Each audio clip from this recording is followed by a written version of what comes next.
Hi there, and welcome to Code Rush with Gaurav, where we break down AI core concepts, tools, trends, and updates into small and consumable chunks so that our learnings becomes easy.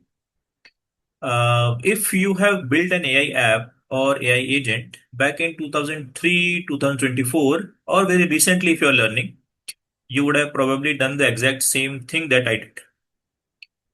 You took all your documents, smashed them into probably 512 token chunks, generated vector embeddings of all of that using OpenAI in a one-shot ingestion pipeline, and dumped all of that straight into a shiny standalone vector database, VV8, Pinecone, etc. And for basic semantic search, it felt like magic because if your prompts are like, I am stuck at this policy number, tell me what it means, or if I need some help about something, if I'm able to describe my problem statement well, and that matches a particular document, a basic semantic search worked very well. Now, if you fast forward to 2026, and that's today, that architecture is crumbling and shaking a little bit.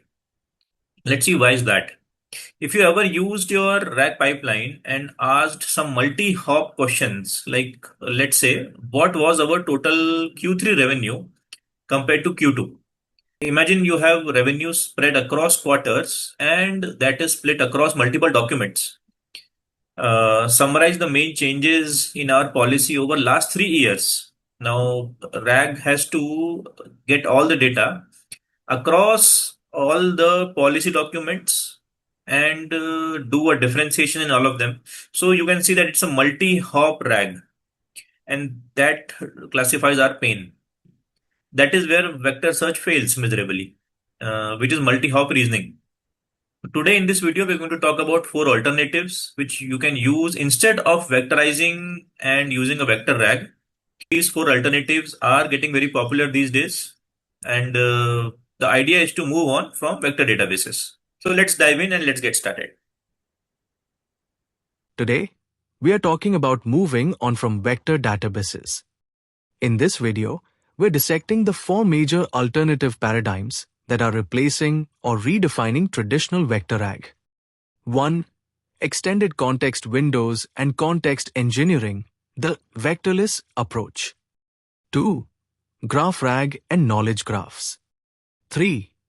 Integrated relational hybrid vectors, pgvector, SQLite, Redis. 4. KV cache state reuse and context caching engines. We'll break down how each works, look at code-level logic, compare accuracy and latency, and, most importantly, look at the exact dollar cost of running each solution in production. Let's dive in. Why traditional vector RAG is breaking down?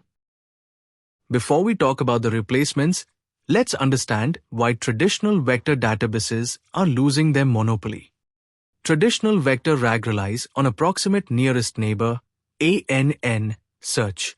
You convert text into dense mathematical floating point arrays and look for items that are geometrically close. This creates three massive issues. 1. The lost in the middle and context destruction problem.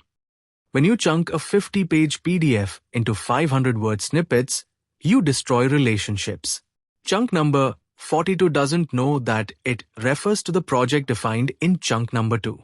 When you do vector retrieval, you fetch detached snippets out of order. 2. High overhead and dual write systems. Your actual enterprise data lives in PostgreSQL, MySQL, or S3. Storing vector embeddings in a separate, specialized vector DB means you now run a dual write architecture.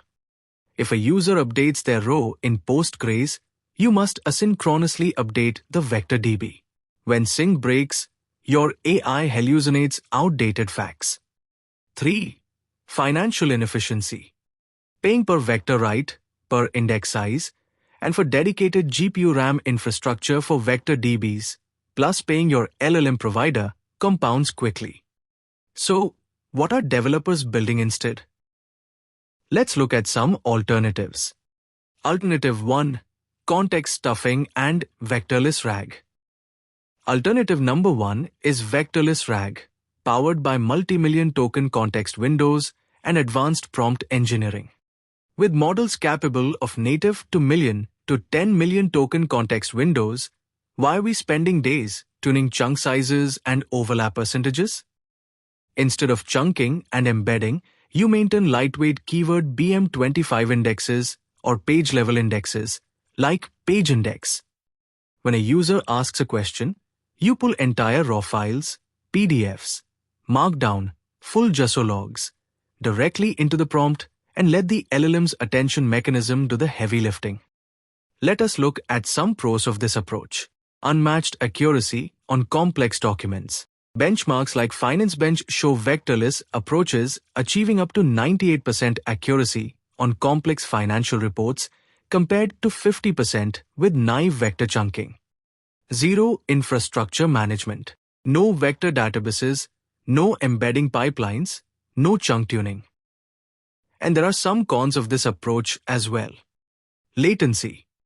Passing 500,000 tokens into an LLM call takes longer to generate the first token, time to first token TTFT. Context degradation. If the context gets too bloated with irrelevancies, accuracy can drop slightly, a phenomenon known as needle in haystack decay. If we look at the cost analysis of this approach, setup cost $0, no vector DB to provision or pay for monthly. Query cost high per request if not cached. Passing 1 million input tokens on top-tier models can cost anywhere from $1.25 to $5 per query without caching. And the verdict: great for low-frequency, high-value enterprise analysis, legal, financial, medical, but too expensive for high-throughput chat apps without context caching. Let's look at alternative 2. GraphRAG, knowledge graphs. The second major alternative taking over is GraphRAG, popularized by Microsoft Research and open source projects like ZDP, Graphity, and FulcorDB. Instead of converting text into a flat vector space, an LLM processes your documents during ingestion to extract entities, people, places, concepts, APIs, and relationships. Example: user A purchased product B. It builds a structured knowledge graph. When a query comes in, the system translates the prompt into a graph query language like Cypher or executes multi-hop traversals to pull exact relational subgraphs. Let us look at a comparison. In a traditional vector search query, who approved the Q3 marketing budget for Project Titan? Vector match would fetch 5 chunks mentioning Q3, budget, and Titan, and the result may miss the actual approver if mentioned 3 pages away. While a GraphRAG query traversal would traverse the tree like Project Titan has underscore fizz, Q3 marketing, approved underscore by person, and the result would be exact, deterministic answer. Let's look at some pros of this approach. Multi-hop reasoning excels at connecting facts spread across hundreds of documents. Explainable and deterministic. You can trace exactly why the model gave an answer by inspecting the graph edges. There are cons of this approach as well. High ingestion cost and time. You must run LLM extraction jobs across all raw data upfront to build the graph. Schema evolution. Graph structures can become complex to maintain over time. If we look at the cost analysis of this approach, ingestion cost very high. Extracting entities across 10,000 documents can easily cost $100 to $500 plus in LLM processing fees upfront. Query cost very low. Querying Neo4j or FulcorDB takes milliseconds and costs pennies. And the verdict: this is a gold standard for complex domains, cybersecurity, fraud detection, enterprise internal knowledge bases. Let us look at the third alternative. Integrated hybrid databases, pgvector, SQLite-vec.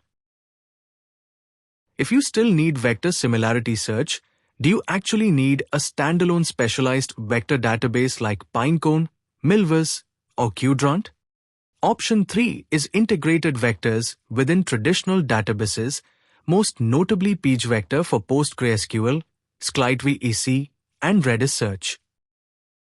Instead of moving your enterprise data into a new database, you add a vector column directly to your existing relational or key-value store. Let us look at some pros of this approach. Single source of truth. No data sync issues. ACID transactions hold for both your data and your vectors. Hybrid search native. You can do strict metadata filtering, example, tenant ID, date, user permissions, alongside BM25 keyword search and vector similarity in a single query. Operational simplicity. You use your existing database infrastructure, backups, and monitoring tools. This approach does have a drawback. Scaling at billion scale. If you have 500 million vectors and need sub-10 ms latency across massive scale, specialized C++ distributed engines might edge out PostgreSQL without tuning. Though pgvector HNSW indexing has bridged this gap significantly. If we look at the cost analysis of this alternative. Infrastructure cost. $0 additional cost if you already run Postgres. Compare this to dedicated vector DB clusters costing $100 to $1,000 plus month. Query cost. Barely measurable operational cost. And the verdict.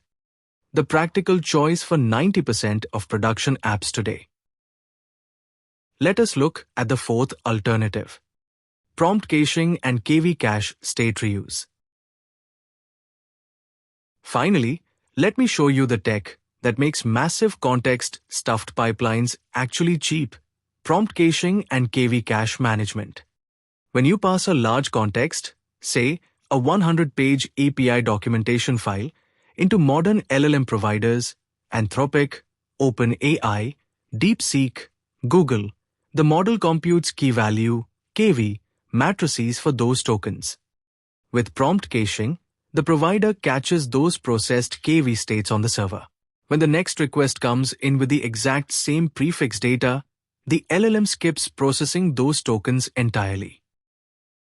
Many developers are combining full document dump into context, prompt caching to make token reads 80–90% cheaper and 10x faster, light metadata or hybrid BM25 retrieval to grab only top-level files.